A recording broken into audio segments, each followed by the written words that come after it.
This is Diane Freed. I'm Judy Harrington, and we're in the process of making a CD anthology of Last Saturday Poets writing for 2025, and hopefully everybody will show up. Everybody wants to do this. There are about a dozen of us who would like to do it, and we're starting with Diane because she's the head of the group, has been willing to do this, and has been doing all sorts of interviews on her own time for her own YouTube channel, right? Yes. Why don't you tell us a little bit about that YouTube channel and what you're doing with people who've been interviewing at the other library studio? Okay. Yeah, sure. I've been having a great time interviewing musicians and poets and other people that are want to interview with me. And so the name of my channel is Coffee with a Poet, and you can find it on, I think it's YouTube at Diane Freed -I9V, I believe. Sometimes you can get it through Coffee with a Poet. So anyway, I've been interviewing people and doing a few music videos, and we're working on a collaboration of community poems right now that will be next to launch, so very soon. And I know you're doing a lot of other things too. You're a published poet. And how many books do you have now, or in the works, or? Well, I had my first publication this time a year ago, and it's Off the Short Leash, and it's a group of poetry, whimsical poetry, and thought-provoking prose, and it is available pretty much anywhere. Well, good. And you have another piece or another book in the offing, but in the meantime, you're doing a collaboration with a group of other writers, correct? Yes. So December of last year, the first part of December of last year, before Christmas, Last Saturday Poets, we did an anthology, and I have some art and some poems in there as well. And then I just launched another anthology with Everyday Girl Adventures. It is their third anthology, and I wrote a short story, and it's titled Everyday Heroes Adventures, and it's true stories about heroes. And I wrote a story about a friend of mine who is a firefighter, and it's a true rescue that he did. So. And I saw that picture, the photo op in the flesh. Yeah. That was really cool. Or he just drove in with his beautiful big red fire truck and hopped out, and you interviewed him and talked to him and told him about the book and his story in it. So I really do look forward to reading that. And quite a few people in the group are participating in that book, right? So it's an anthology? It's an anthology of people that wanted to work with Misfit Press, and they are a publishing company. So I really do appreciate your coming and making this little endeavor part of your repertoire. Sure. Too. You're also an artist. Mm-hmm. And tell us a little bit about the portraits that you do and how you've used those in your previous book or books. Well, I've been an artist ever since I could hold a crayon. I did the illustrations in my book, my first book, Off the Short Leash. And most of them are, some of them are my grandchildren, my granddaughter, my middle grandchild is on the front cover. And I enjoy sketching and painting them, and I also do pet portraits as well. And I've been in galleries over the years and done shows over the years. And so if somebody would like to have you do a portrait of a pet or a family member or whoever, how would they get in touch with you to do that? Well, so far I've been mostly doing it through word of mouth with people that I know. But I'm on Instagram. I have all my art and my writings are on Instagram. It's just Diane Freed. Diane Freed's art on Instagram. So. Okay. And another thing that you have done for us for Last Saturday Poets is you've made a hub. Yes. Tell us about that.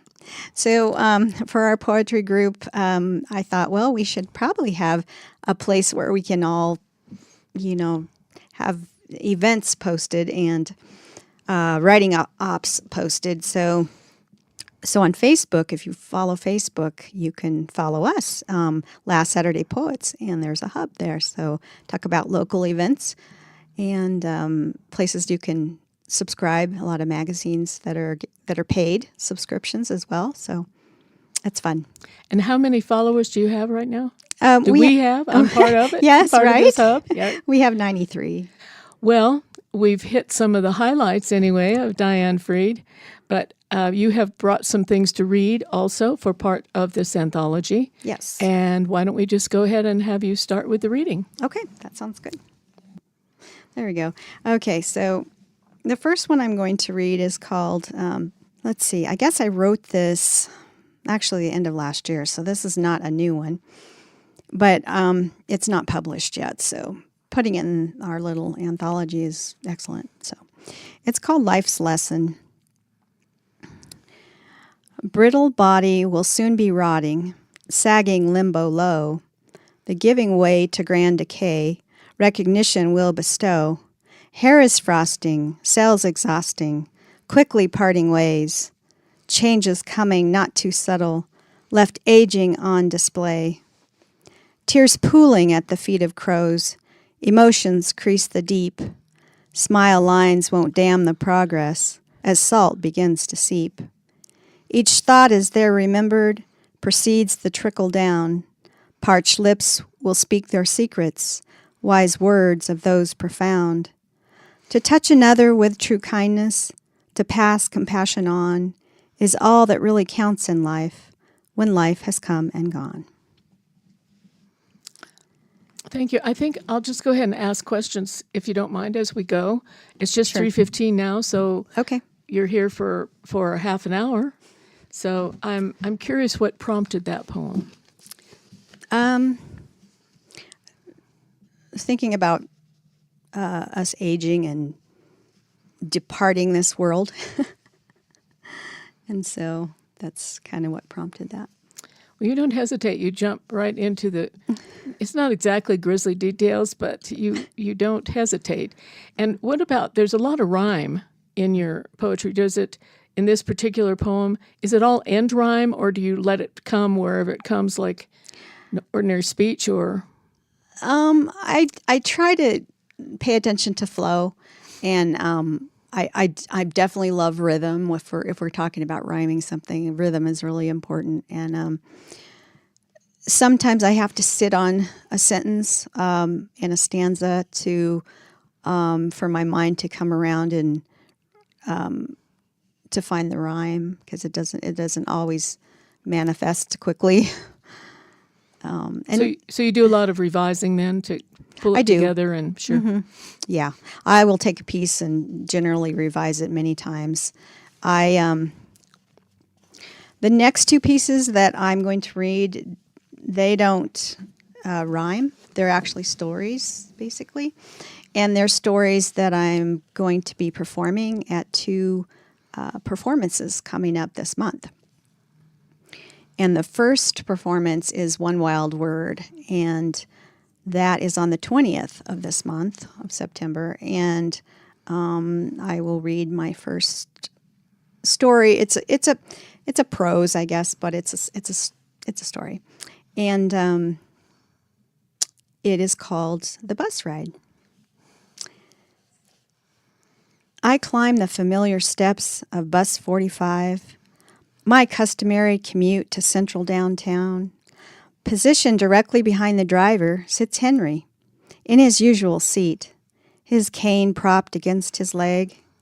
Today he has company and doesn't look my way as I enter the bus.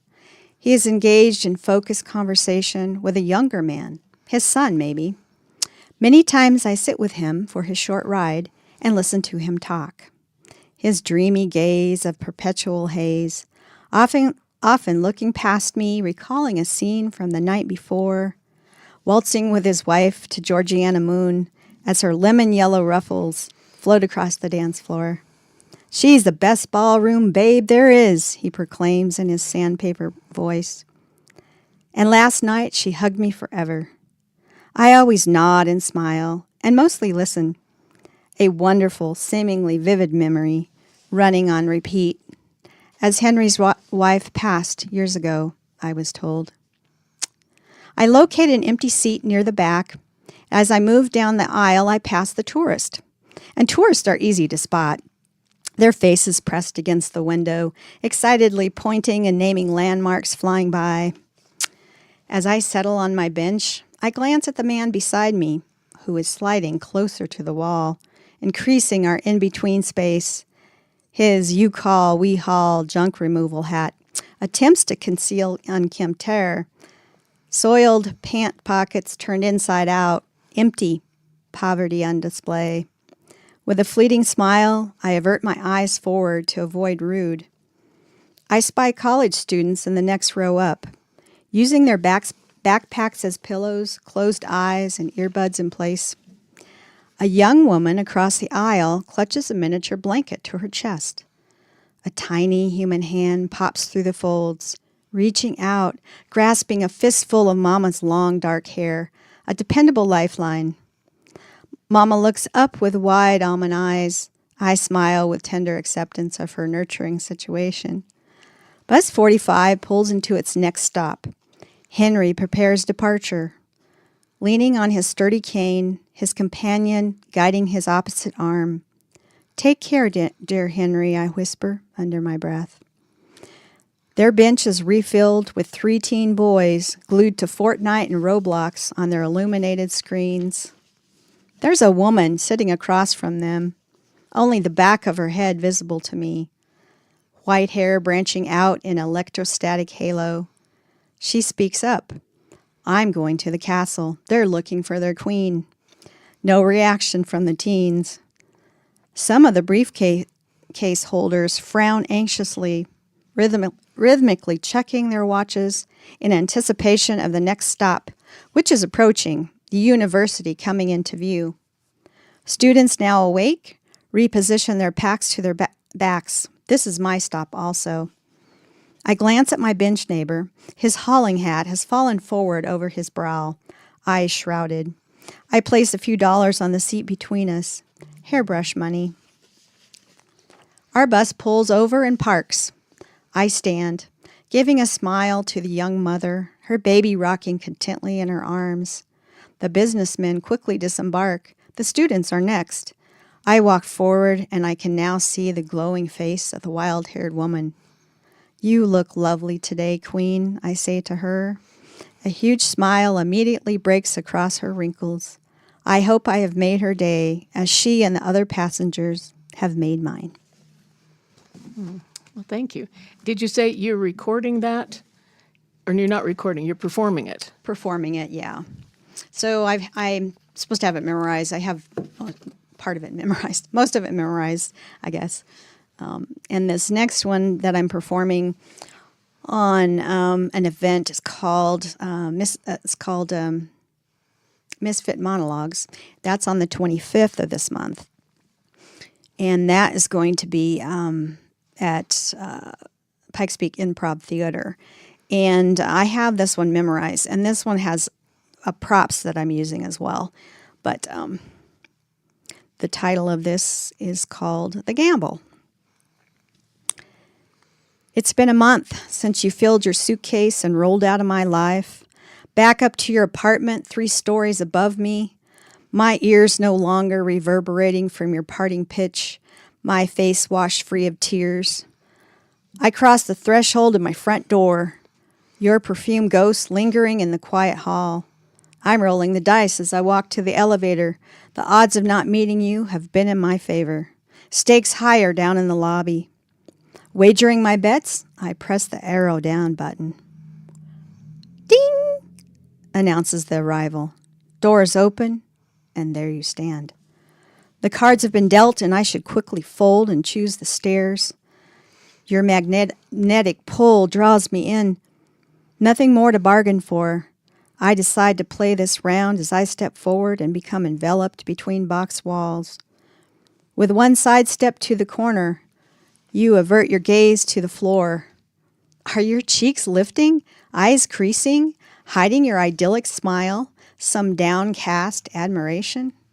Your rosy cheeks a royal flush. I bet you're holding all the aces. Though you give nothing away, I'm overwhelmed by your energy. Elevator doors close, we stand side by side. I'm dizzy. The roulette table spins. Shall I take a gamble and speak? Tell you how I missed your gentle touch, the smell of your hair, the taste of your skin. Would you react or retract? Can we mend fences? Be all in again? Lay our cards out on the table, reshuffle and redeal a new hand? Another all or nothing? Will you move closer and link your pinky with mine? I placed higher at your table at one time. You called me the shark. We were two of a kind. I miss us. The lighted numbers continue counting down to the lobby, and the room keeps falling. It's taking me too long to find my words. The tension holds my tongue hostage. My mouth is dry, and I have to remind myself to take a breath, feeling tapped out. I long to hear your voice, but your now deafening silence buries my heart with your spade. You look up at me with your poker face. I bet you're holding a wild card, hiding a joker up your sleeve. The elevator doors open. You walk out into the lobby toward the exit, no glancing back. Two lovers walk by, fingers intertwined, a love story we should have written. I stand in the discard pile with no more chips to play, and I think maybe, just maybe, I don't have a full deck. And your the imagery is so consistent all the way through. Thank you. And I've seen you perform this before with a deck of cards. Yes. And that's very effective. Right. Yes. So I look forward to seeing that on stage, right? That's Yes. coming up. Yes. So, and all of these can be found on our hub. Are you Yes. posting your own? I am posting them on good, the hub. good, Yeah. good. So, That's really great. It's really great. well, thank you, Judy. I appreciate it.